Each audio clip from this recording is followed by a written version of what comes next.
In this episode, I want to talk about lifestyle businesses. This is near and dear to my heart because that's the kind of business I run. And oddly enough, it's the type of business that Silicon Valley folks like to make fun of. But I want to talk about why it's so great and why it is so achievable. And I'm going to share 5 creative examples of crazy and wild lifestyle businesses.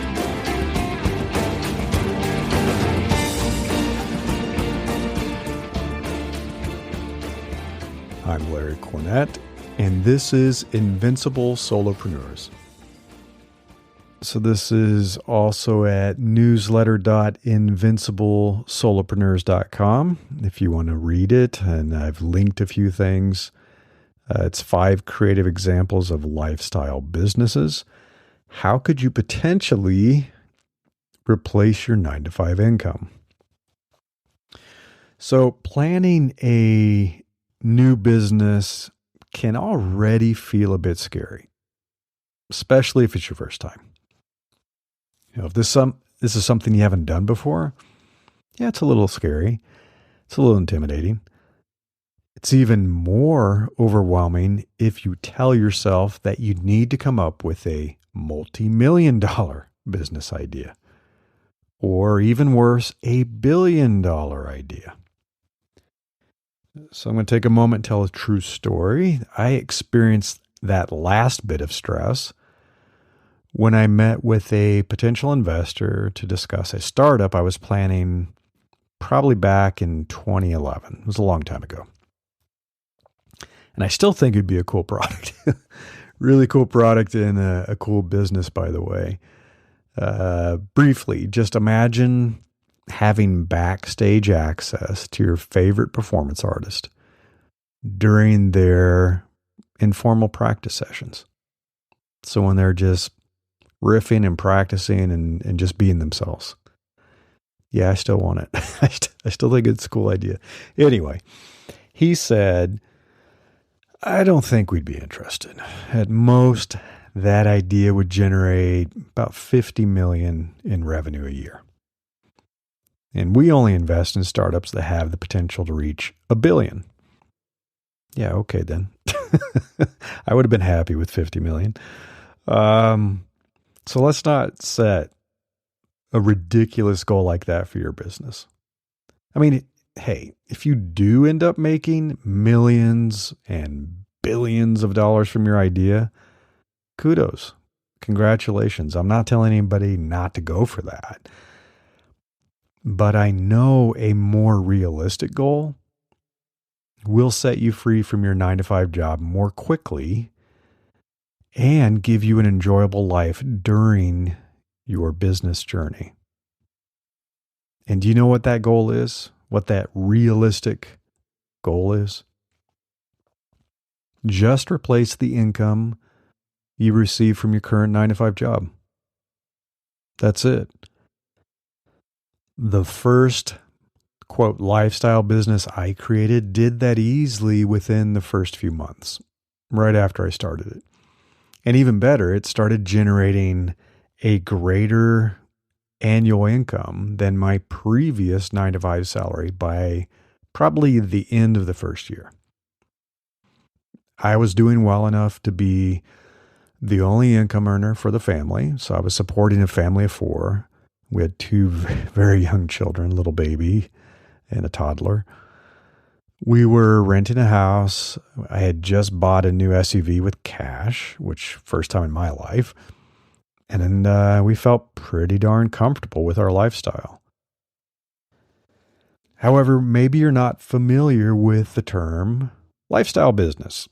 As I said, that's a pejorative term in Silicon Valley, but I kind of like it.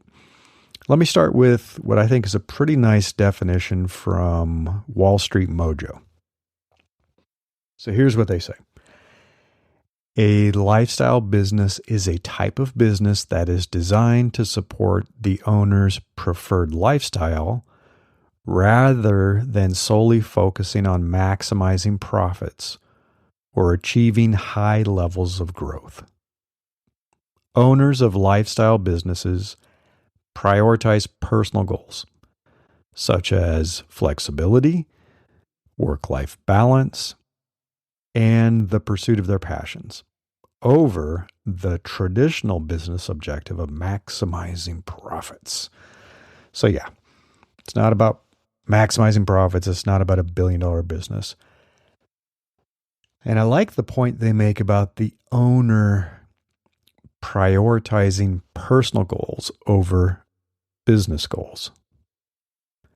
That's a tremendous difference from being an employee at a traditional company. There's no way your personal goals would ever be more important than the business goals of the company. Ask all the people who've been laid off this year. Even when someone is a founder and the owner of a traditional business, they often put the company's goals ahead of their own needs. Happens a lot. And that's a recipe for burnout, if you ask me. Here's my shorter definition of how I think about a lifestyle business. A lifestyle business generates profit equivalent to the compensation you're currently receiving from your job. And it immediately enables you to live a better life right now. Right now. That last part is essential. This isn't about building a business that may eventually generate millions in revenue so you can live a lavish lifestyle later. But you're miserable now, working yourself to death to, quote, hopefully get there before you die. And a lot of people want that. They try that. They're going to work, hoping to make a ton of money so that they can have that great fancy lifestyle, maybe later, maybe just in time for retirement. And that's not what I believe in. I want you to live a better life right now. Every lifestyle business I've created, I immediately had a better life than I was having with my 9-to-5 job. And I think with a lifestyle business, when you reach that level of revenue, that profitability, you can maintain your current lifestyle without a hitch.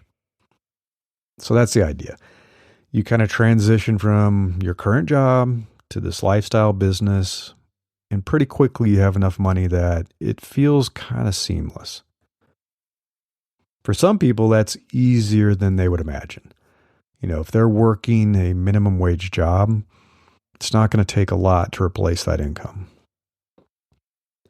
For other folks, you know, if you're a tech executive in Silicon Valley, for example, that number might be a lot higher and perhaps more challenging to achieve. But I'll let you in on a little secret. You get to define what lifestyle means for you. For example, I made pretty decent money as a tech exec in my past life. Way back before I left that crazy lifestyle in 2010. I also lived in one of the most expensive parts of the United States, the Bay Area of California. That is not a cheap place to live. So if I had stayed in the Bay Area and had to replace my executive compensation, I would have had to create a business that generated considerable revenue and profit. And I did that for a while, but it was pretty stressful. I was working really, really hard. And I considered grinding even harder to keep making it work. However, I finally realized that my life could be much easier and better if I reduced my cost of living. So there's two ways to play this game of building a business that supports your lifestyle, making more money and reducing your cost of living. So we sold our house and we moved to a more affordable location, still in California, but more affordable than the Bay Area. You get more house for your money. We downsized our home, streamlined our life, And all of that was a good idea anyway, as we became empty nesters pretty soon after that. I mean, what's the point of having an enormous house when it's just the two of you? What's the point of that? I've never understood that. I mean, our house isn't small, but it's smaller than what we had. It wasn't only about reducing our cost of living expenses, though. I was tired of the city life, tired of crowding, tired of traffic jams. If you've been on the freeways in the Bay Area, you know what I'm talking about.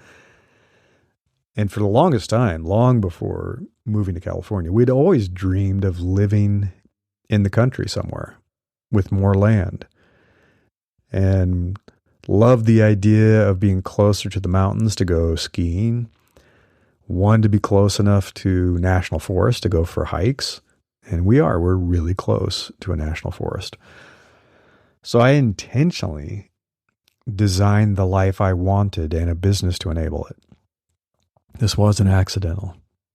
Where we moved and why we moved here was intentional. It wasn't about getting rich. It was about being free. It was about controlling my time. It was about living a good life while I was still young enough to enjoy it.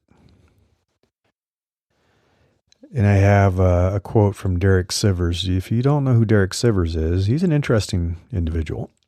He was the founder of CD Baby and sold it, I think, for $22 million way back when. And he's always been independent. This quote from Derek says, "When you make a company, you make a utopia. It's where you design your perfect world." That is so true. If you're going to be an employee, you have to live in the world someone else created, in the company culture someone else thinks is a good company culture and rarely is. When you are the founder, you build your own business, you create the company, you get to decide exactly what it's like. So I would like you to be creative. I want you to explore different models of what your potential business would have to generate, what it could be like to support different lifestyles. Because let me tell you, I don't mind living a little leaner than I did in Silicon Valley, since it means never having a boss again. I haven't had a job and I haven't had a boss in over 13 years. That's crazy. Sometimes the time has flown. It's been 13 years since I've had a regular job or a boss. And I have the freedom to decide how I spend my days, which is pretty darn sweet. So in the rest of this episode, I want to share just some creative examples of lifestyle businesses. The first two are going to be near and dear to your heart. It's going to be exactly something you can do. One is to simply copy and paste your job description. I've talked about this before, but I think it's important to bring it up again. Two, it's a little bit different, but filling an empty seat as an interim employee. And I'll explain what I mean by that. Three, dog walker. You'd be surprised by the number of people who have created a lifestyle business, sometimes making over 6 figures, as a dog walker. Another one, number 4, life coach. There are so many life coaches now. And it is so easy to become a life coach. And what it means to be a life coach is 1,001 things. And a lot of people are making that a full-time business and a way to support themselves. And 5 is kind of fun. It's just interesting. It's artistic. I have a friend who does this. A calligraphy business of all things. Making a living with calligraphy. The whole point of me sharing these, and I want to do more of this, is to give you examples of interesting, crazy in some cases, off the wall, unexpected businesses, just to show what's possible. There are so many people who are independent and supporting themselves with businesses you could never imagine. It's pretty fun. So number one, copy and paste your job description. One of the fastest and easiest ways to build a lifestyle business is to leverage your current job description. Get paid directly by clients or customers to do the same work you do every day for an employer. This is exactly how I created my first solopreneur business. I know exactly how a local friend created their first, I think it was their first business as an automotive shop. They had been an employee. They had tons of experience as a mechanic, and they created a business doing what they already knew how to do. So in my case, it was during my last year working at Apple, and a small tech startup had just wooed me away. However, I don't think I even worked there for a full year, if I look back at it, before a much larger company acquired us. Which is a good thing, right? It's not like I made enough to retire, I'll tell you that. But what happened, the new company basically took our technology and our patents and then laid all of us off. We all lost our jobs all at once. Yay. So our founder and the CEO relaunched the company as a new startup a few weeks later with a slightly different focus. So we were able to do it without the IP. Most of the employees went ahead and just rejoined that new company and became employees again. But I saw this as an opportunity to work with them as a consultant instead of becoming an employee again. I'd been working with several consultants at the previous company, and we became good friends. We're still friends with many of them. They encouraged me and they helped guide me as I ventured into this solopreneurial world for the very first time. That was really my first time. As a grown-up, I'd had little businesses as a kid, but as a grown-up, as an adult, my lifestyle business was a solopreneur design agency that offered web and application design services mostly to startups, sometimes larger companies. As a design consultant, I delivered the same work to my clients that I had been providing as an employee. I essentially just copied and pasted my job description. It really was almost that simple. My very first client was that new startup, which had been my former employer, and I started working with more clients later that year, adding additional clients. Of course, running a business is more complex than being an employee. But this is an excellent example of using your job description to define a business plan, to create a plan. You're still doing what you did before in your 9-to-5 job, but now you're providing those services as an independent business owner. And you can scale and you can take on more clients. If you want to, you can hire contractors. Hey, if you want to hire employees, go for it. Make a full-blown agency. One of my clients did that for many, many years and was bringing in about, I think he said $2 million a year in revenue from that business. So not bad at all. Number two is a little bit of a modification to that, and it's filling an empty seat as a, quote, interim employee.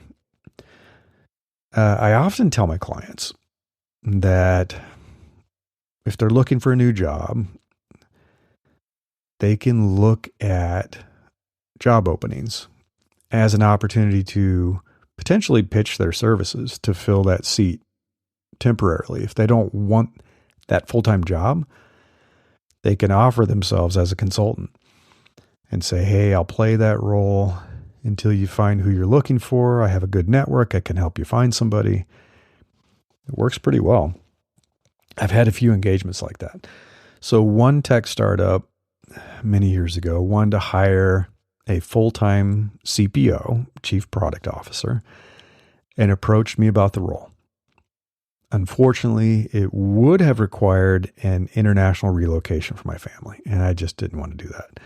So I said I wasn't interested in becoming an employee, but I could play the role of an interim CPO until they hired their full-time person.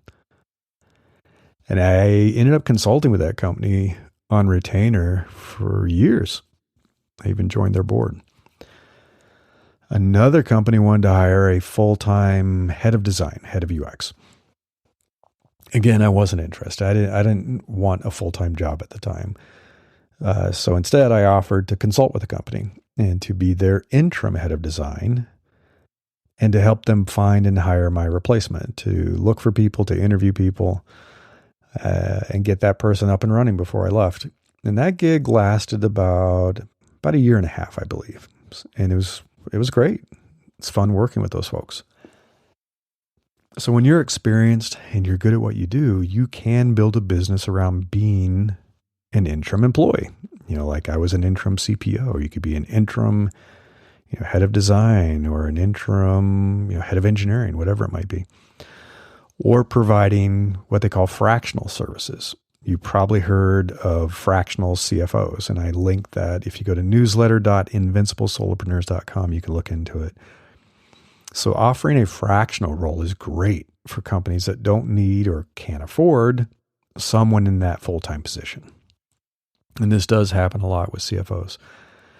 Sometimes smaller startups want someone in that role during key points of their life cycle. So if they're raising funding, it'd be great to have a CFO to go to the meetings and help with that, but they don't need somebody full-time yet, right? So that's a fractional CFO. So that's a great business. That is a great business. You are the interim whatever they need, and you're there and you're in that seat immediately providing value, doing the job because you're so experienced, and you can help them find their full-time person. But that can be a really lucrative business.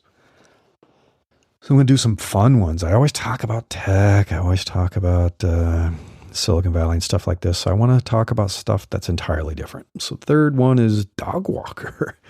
So I'm going to keep doing this. I want to share more fun and unexpected examples of these solopreneur businesses, because I'm not trying to give you the exact blueprint of what specific business you should create. All I want is to kind of get the wheels turning for you.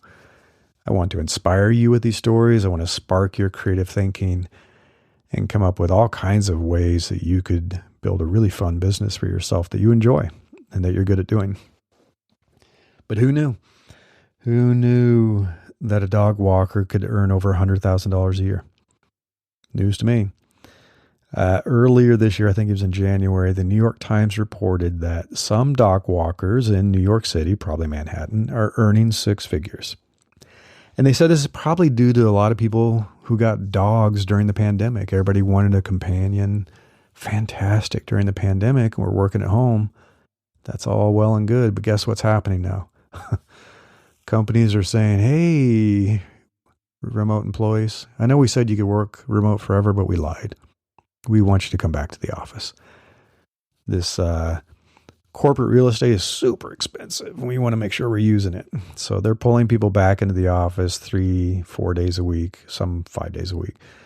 So now these dog owners need someone to take their pets for walks while they're stuck in an office all day. I think Entrepreneur picked this up too, and they shared some information about an individual. Her name's Bethany Lane. She founded her dog care business. She calls it Whistle and Wag back in 2014, so long before the pandemic.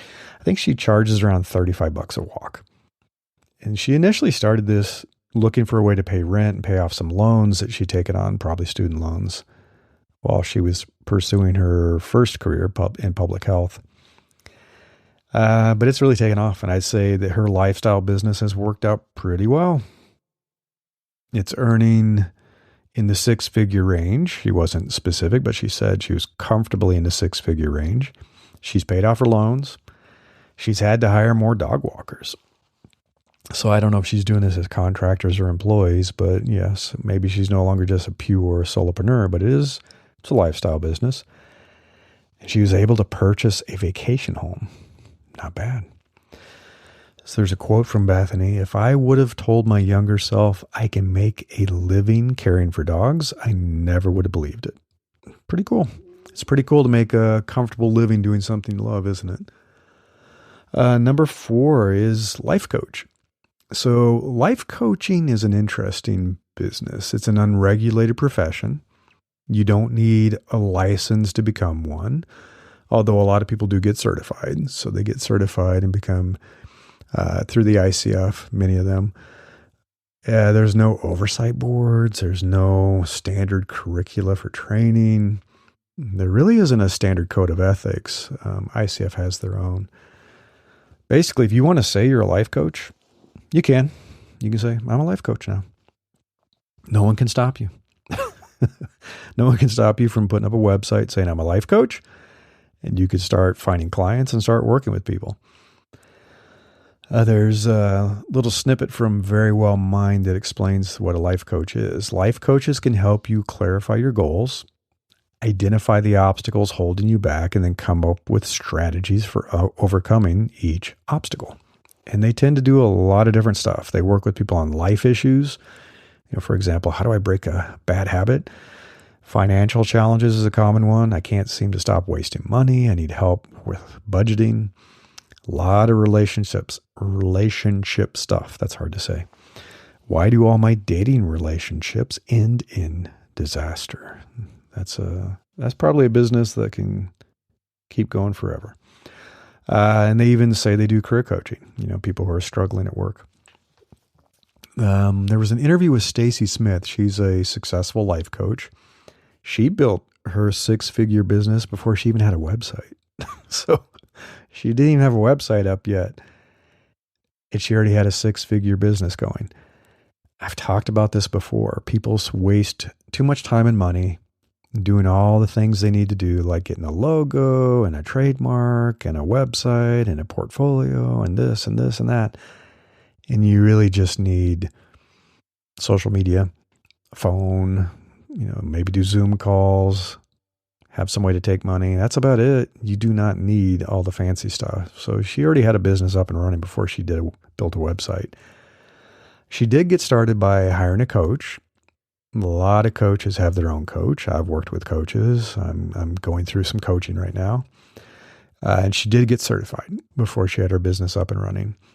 She's totally location independent, does everything by Zoom and phone, which is the same way I operate my career coaching practice, invinciblecareer.com. I love it. I love it. I don't have to be anywhere. As long as I have an internet connection, I'm fine. So I can travel, I can work at home, I can work at a coffee shop if I want to, whatever. So I've looked around and I've seen life coaches offering their sessions ranging anywhere from $65 an hour to $600 an hour. Yeah, $600 an hour. Not bad. Obviously, the coaches who have more experience that provide specialty services like executive coaching that have a credentialed background. I have a PhD in psychology. That helps. Some folks have MBAs. They have certifications. They charge more, and that's because they're worth it. And I'm going to wrap up with the final one. This is an interesting one. It's a fun one. Calligraphy. A calligraphy business. So I was in a business group many years ago. I'm still friends with a ton of those folks. It's been fantastic. One of my acquaintances in that group has over 40 years of experience as a professional calligrapher. Her work is gorgeous. She's amazing. Her lifestyle business directly provides calligraphy services, for example, getting custom work done on invitations, like a wedding invitation. But she has expanded and diversified her business to sell books and courses on calligraphy too. Smart. So it reminds me of a Forbes article I read by Adam Coffey. He described his sister's calligraphy business and said it was the quintessential lifestyle business. It's all built around her. She earned money by teaching calligraphy seminars all over the world. However, she wanted to diversify her income streams. And she also wanted to build a business that she could retire from and sell. And that's important. It's kind of a nice thing, isn't it? It's a really nice thing to build a business. This is how you make a living. And when you're ready to be done with it, you can sell it as an asset. You can't do that as a 9-to-5 employee. I couldn't sell my old job. I couldn't decide I'm going to leave this tech career. I'm going to stop being an executive and I'm going to sell it. Who wants to be an executive now and take over my job? It's not my asset. Anyway, that's another article for another time, another story for another podcast. So that, doing that, being able to sell your business can be challenging as a solopreneur if you are the business. And people do often end up doing that. However, she did come up with ways to scale her business and transform it into an asset that she could later sell. So she built a studio where she recorded her seminars and she rented it to other artists so they could teach too. She began teaching online seminars, so no longer just in person, so she could reach a larger global audience and sell a seminar to 500 people instead of 50. She recorded her seminars and saved all those recordings and sold them online. So basically online courses. So now she has a business with assets and products that she doesn't have to worry about taking breaks. She keeps making money when she goes on vacation. Now she can retire and sell the business. So that's pretty cool. This is a great example of why it is so important to get out of that model of selling your time for money. And that's the first thing many of us do. It's what I did with my first business. And a big component of my business still has that. I love my one-on-one coaching. So I coach leaders one-on-one. I coach people through career stuff like trying to find a new job one-on-one. I coach people with their through my business coaching one-on-one. But I also knew I had to scale and I had to create more diverse income streams. And that's why I started my private community that people pay to join. That's why I have a paid newsletter. And so it's a premium subscription that I could sell infinite number of times. I could sell it to 1 million people if I wanted to, right? I have courses, you name it. And that's important. So you should always be looking for ways to scale your business and to create products that can sell basically 24/7, right? You need to sleep. You want to be able to go on vacation and you want to retire someday. So if you build a business like that with a customer base, that becomes an asset that you could sell to someone and they could take over your business. So that's pretty cool. Anyway, hope this was helpful. Hopefully it gets the creative juices flowing, sharing those creative examples of lifestyle businesses. I'd love to hear what you have in mind. So if you ever want to chat with me, go to newsletter.invinciblesolopreneurs.com and you can leave a comment. I'd love to hear from you and love to talk a little bit more about what you're thinking about creating. Until next time, I wish you the best of luck with building the business of your dreams.